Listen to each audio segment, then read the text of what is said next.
So we've all been there. We're in the middle of drawing or painting something, and suddenly this rush of dread and disappointment washes over us. We sit there in a frozen state and pull back in our chair, angling our head to look at our work in progress art in the hope that it looks better in a different angle. But in our heads, all we can think is, man, this sucks. I hate it. Now, I know it's awfully tempting to grab your art and slam dunk it into a trash bin or yeet every trace of it off of your computer, but hold on. Let me tell you why you shouldn't do that and what you can do instead.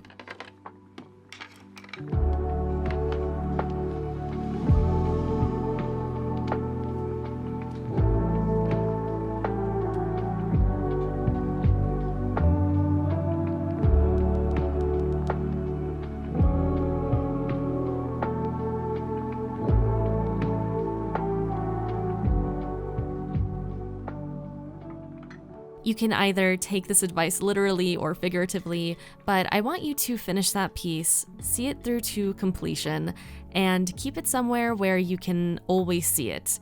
That could be hanging your painting on a wall where you tend to create art the most, or for digital art, you can place it as an image on your digital planner, or even set it as your phone wallpaper or desktop computer wallpaper.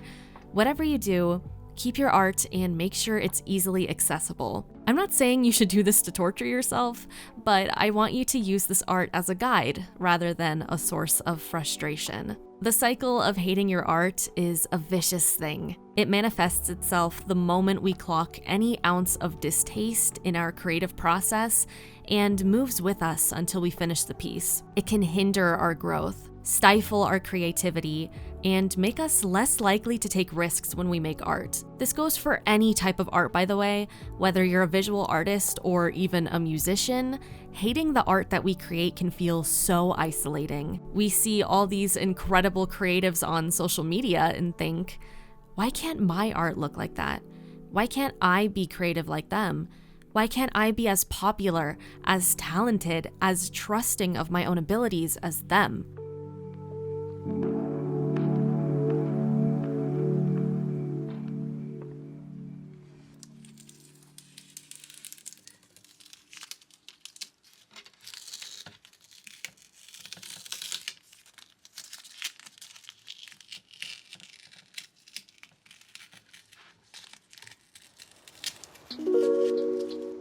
Remember that art that I told you to keep? I want you to hold on to every single piece of art that you make in your entire life, even if you think it's the biggest pile of garbage your hands have ever produced. I want you to keep it and own it.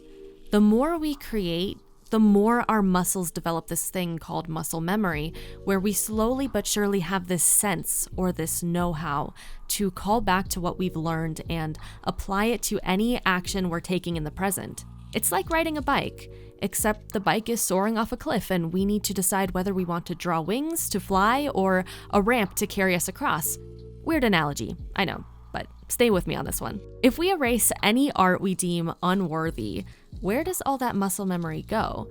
Where does the record of where you started, where you're at, and where you're headed guide us to? Without a record of what we've done, even if we absolutely hated it, we can never truly see our growth and understand what we need to work on.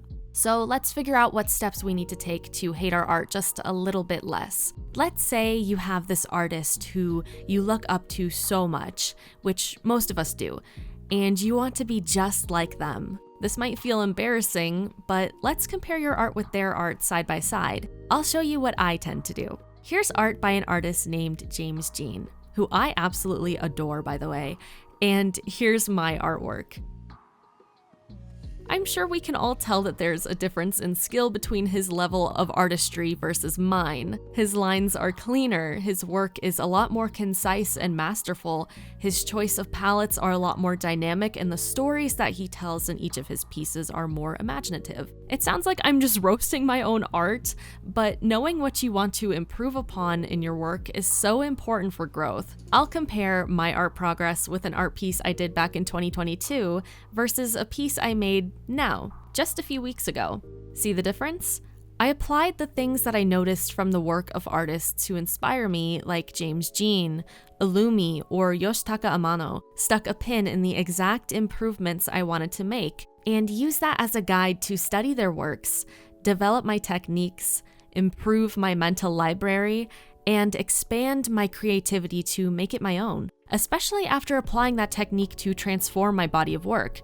Now let's compare my body of work from now to something that I made back in 2021. The difference is even more vast, and I would have never known about that difference if I just simply deleted it because I hated it. Once I started seeing the work I initially hated as just another stepping stone toward my goals, that made me start to hate my art a lot less. So I kind of wanted to just come on here and talk about something that I got in the mail recently. I recently got my mini cardigan design that I made a sample out of for my Jellyfish Garden Kickstarter. It's the mini cardigan, mini sailor cardigan that I made. I don't know if you can see that. Can you see it? I think it's taking my face too much, but I'll hold it up close to my face. But yeah, these are what the buttons look like. They are so cute, and what I also really love about it is that they're super easy to open and close. I really hate with button-up clothing when the buttons are just a nightmare to undo or to redo. Like, that is my least favorite thing ever with apparel designs. So I was very nervous about these buttons, but in my artwork I showed them that I wanted flower-shaped buttons, and they were able to find flower-shaped buttons, and they are so freaking cute. Do you see that? Oh my god, they are so cute. This embroidery that says Jellyfish Garden on it is absolutely beautiful. It turned out so well. This is what the collar looks like. It's a lot thicker than I wanted it to be. Again, here is what the artwork looks like that I sent to them. Here's the back again. Same problem. I would have rather it be straighter. I don't like that it's so rounded right here. That's a big problem for me. This is too big of a distance, so I want it to be more like this and more straight down, like that. This embroidery from afar looks cute. The closer up that you get though, ooh, girl, it is really messy. I'm just gonna completely scrap this design for the embroidery part, make it a much simpler design. You know, that's what a sample is for. Failure is a normal part of life. I can always, in the next sample, do better.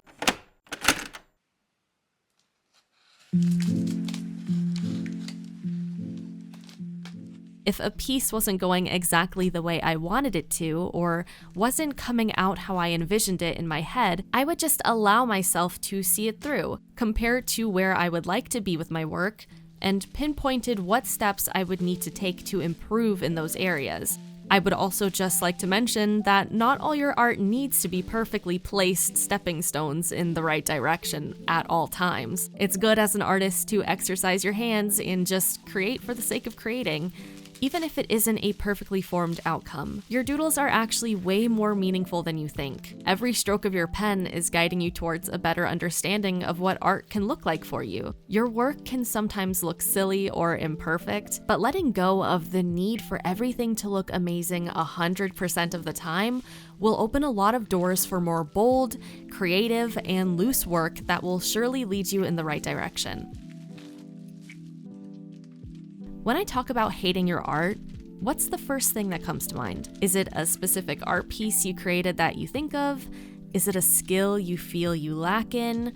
Or maybe it's a hint of regret, thinking about a piece you've discarded in the past because of that hatred. Whatever your answer may be, I want to remind you that those feelings of hatred are most certainly temporary. I think we get so consumed by our emotions in a singular moment that they can sometimes paint over our entire perspective of what our creative trajectories even look like. You feel like you hate this art piece now. Well, in about 6 months, you may look back at it and think, oh, this actually doesn't look so bad.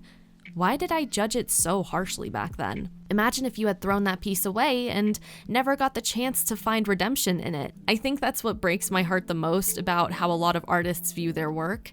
We tend to view our pieces as something easily discardable, but the art we make says so much about who we were at the time of making it, what our climate looked like and felt like at the time, where our mental states were in that period. It's like a little time capsule showcasing the period of our lives it was made in. Sometimes we need to just take a step back, take a breather, and recognize that our immediate reactions aren't always rooted in reality. Especially when we're deep in that process of creating something, we tend to become a lot more judgmental of what we're bringing to the table and look at our creations with a higher level of scrutiny than we normally would.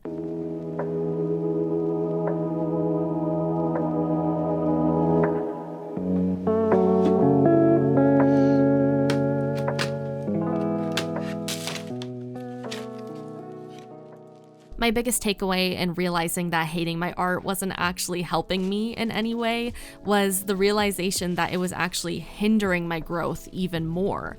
The more I critiqued my work so heavily that they crashed right through the ground, the more defeated I felt, the less I trusted myself to make more interesting calls on my art, and the less I allowed myself to even practice higher skill techniques out of fear of failing. Well, let me give you a very hard pill to swallow. Failure is the biggest, most important part of your creative journey and, honestly, life as a whole. Without failure, how would you even know how to improve?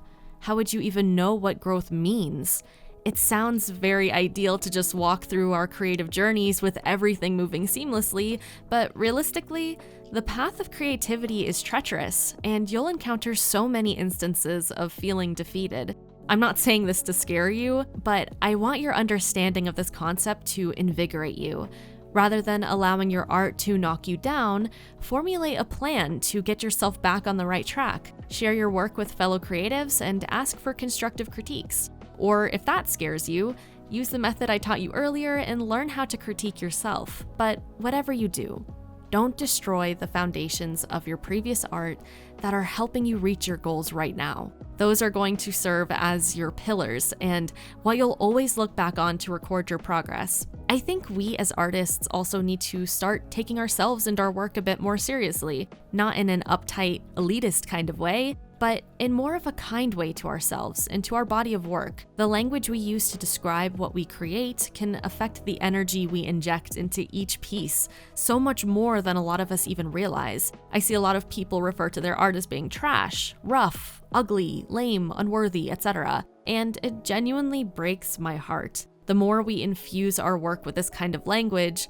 the more that energy will see through in what we produce. If we're constantly beating ourselves and our work down, then how can we expect our end results to give us the level of fulfillment we're constantly striving for as artists? I know self-deprecating humor is really popular, especially in online spaces, but the problem with it is that something as simple as a joke being made constantly over time can slowly but surely build up and turn into our realities. The more we joke about our art being garbage, the closer to us actually believing that we'll get. The same principle applies to how we talk about ourselves. My channel is mainly focused on art, so I won't dig too deeply into our own self-esteem issues, but language is such a powerful thing, and the more we subject ourselves to harsh words, the greater chance we have of it affecting how we view ourselves and our body of work as a whole. I remember that I used to be really bad about that while growing up. I would constantly say my work looked like trash, or I would call my art and even myself ugly as a joke. It got to a point where I started to believe that, and it completely destroyed my confidence. That lack of confidence made my art become so bland over time. I never really wanted to think outside of the box. I didn't play with any color like ever, and instead made all of my pieces muddy and desaturated, a reflection of how I was feeling on the inside. Now, there's nothing wrong with desaturated pieces, but my intention wasn't to make my work look like that. I just genuinely feared color and didn't understand how to utilize it properly. I didn't have the confidence to even explore it. But after changing how I viewed and approached myself and my artwork, everything completely changed in a matter of just a few months. It's honestly crazy how quickly we can see improvement once we reframe our mindsets. I think that was one of the single biggest factors in how I stopped hating my art. And I hope that it and this entire video as a whole can help you overcome that too. If you made it to the end of this video, thank you so much for watching, and leave a little blue heart emoji in the comment section so that I know you did. If you enjoyed this video, be sure to give it a like, share this video, and don't forget to subscribe and turn on that notification bell so you can see more content like this from me. And also let me know in the comment section below if there are any other topics you would like me to discuss in the future. Until next time, my friend.